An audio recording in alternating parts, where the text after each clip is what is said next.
Donc, il s'agit de deux œuvres d'artistes québécois d'origine haïtienne, Manuel Mathieu et Marie-Hélène Cauvin.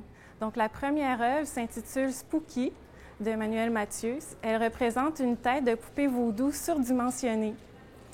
C'est une tête qui est aussi un masque que l'artiste porte à l'occasion pour faire des performances. D'ailleurs, sur les photographies, on voit Manuel Mathieu avec sa tête dans les rues de Port-au-Prince, dans des intérieurs privés également. Et cette démarche-là s'inscrit dans une réflexion sur les stéréotypes culturels.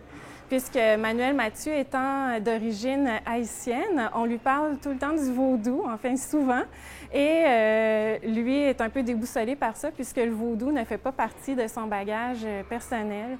Et il a quand même décidé donc de s'interroger sur cet héritage qu'il porte malgré lui. Et avec Spooky, au fond, il déconstruit le stéréotype puisqu'on voit bien que sur les photos, cette tête de poupée tranche avec son environnement. Elle ne s'intègre à aucun environnement. La deuxième œuvre est une peinture de Marie-Hélène Cauvin intitulée Trinité.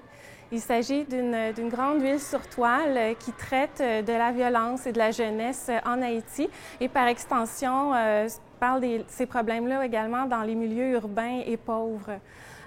Le personnage de gauche représente un agresseur. C'est un jeune gang de rue portant une cagoule sur sa tête.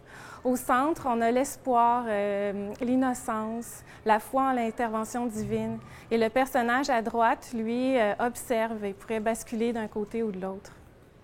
Donc, ces acquisitions s'inscrivent dans un axe de développement des collections qui est prioritaire pour les prochaines années au musée, c'est-à-dire mieux représenter les communautés culturelles du Québec.